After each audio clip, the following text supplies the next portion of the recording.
federal government is tasked with coordinating the response to coronavirus. I think it's fair to say they have been behind the curve a bit. But of course, it is local governments that are going to have to make a ton of extremely important decisions in the days and weeks to come about how to balance taking steps to reduce transmission with the potential for big economic disruption. I'm joined now by California Democratic Congresswoman Karen Bass, who's a former physician's assistant and clinical instructor at the University of Southern California, and Democrat Eric Garcetti, the mayor of Los Angeles. Great to have you both. Let me start with you, Mayor. Obviously, we saw this in the Ebola crisis years ago, in which New York City had a confirmed case because a doctor who came back, and the mayor in that city's public health system was immediately had to perform at a very high level. What are your preparations like? How are you and the folks in this city thinking about this? Well, it's more than preparations now. I mean, we have the fourth busiest airport in the world, the busiest seaport in all of the Americas. And so that monitoring and that work is already ongoing as we prepare for what we know will be landfall here. We've had a couple cases in Southern California. Those folks are home and they're well.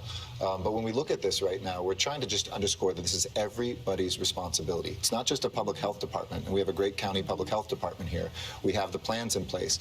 But the chaos that breaks out when people suddenly don't go to work, don't go to school, when we see a cluster or a vector, we have to be really smart about this. For instance, one area that I'm concerned about is senior health facilities. Senior care facilities, as we've seen in Washington State, don't have the vents that you have in a hospital, have essentially medical personnel, but they don't have the protective equipment. And so whatever we can get from the federal government in assistance of that, I think we're very close here to declaring states of emergency as well.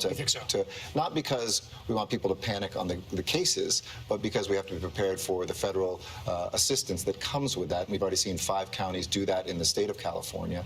And it's going to be very important for us to know that this is something in our own workplaces, in our own homes, that we have to take personal responsibility for. There's a real question about training for healthcare workers.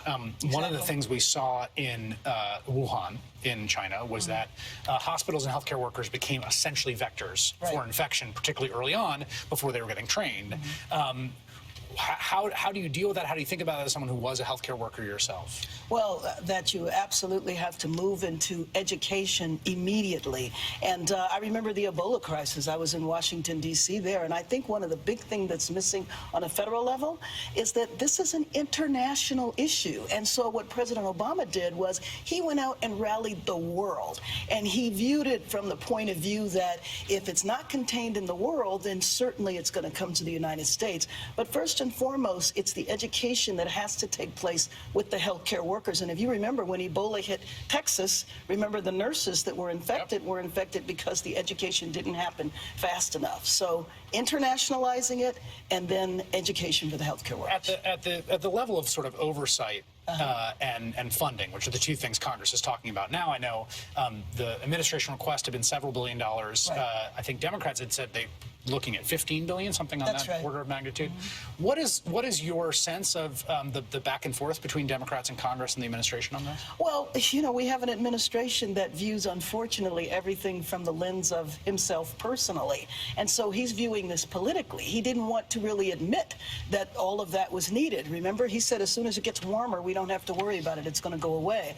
But with an administration who has lied to us on a daily basis for 3.5 years, this is when you need to trust the government the most. One of the problems that happened in Ebola, and actually continues to happen today, is that some of the countries where people are infected, they don't have the confidence in the government. So then they don't pay attention to the instruction. In fact, the one big lesson of this is that governments that repress information and try to tamp it down end up with the worst outbreaks. That's what happened in China early on, and Iran. Iran right now is in really bad straits. We don't have the actual numbers because we can't trust their data, but that's precisely what happened there. I mean, that is the lesson, right? If you're not clear and transparent with people, if people can't trust the government, and if they try to sort of get away with happy talk, as a lot of oppressive regimes want to do, then you end up with a problem. Can I give you an example? I mean, one of the things that's happening is everybody's running out and buying masks.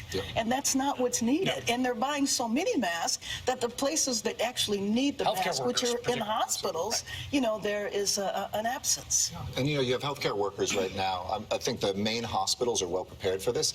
But remember, we have a whole still network of smaller hospitals, community clinics, places where immigrant communities of color go, lower income folks folks go, and that's not getting down to that level. That's where the federal government could make a huge difference with helping us. There's also a question about testing. I mean, there's fears people have. There's this sort of viral case of a guy that came back from China, had a fever, went and got a test in Miami, got a bill for several $1,000s. There's other people who were evacuated out of China by the U.S. government who now have getting billed. There's a real, I mean, what do you say to people, to Angelinos, about who are like, I don't want to get tested, it's going to cost me money, or I don't want to take days off work because I don't have sick work. First of all, sick we're kind of days. old-fashioned. I think the federal government should foot the bill for this. This is about protecting Americans first and foremost.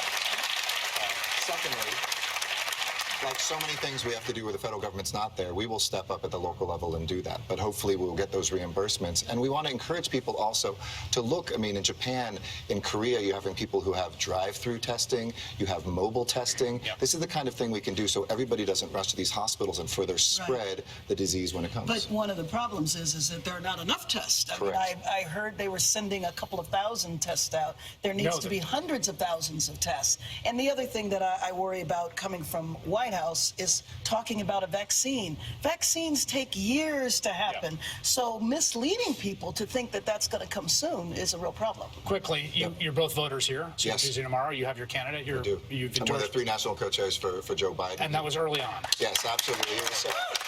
And I love all the candidates that are here. He helped us raise the minimum wage, make community college free, was out there on the climate before anybody I knew. And so I think that this city is grateful for what he has done. And even with an extraordinary number of folks that are talented, he is the guy who can unify us, and he's the guy who can win. Congresswoman, I don't think you've endorsed. You want to make some news right now? I have not endorsed, and I will just say that whoever is the nominee, I am going to be there with Amen. bells and whistles.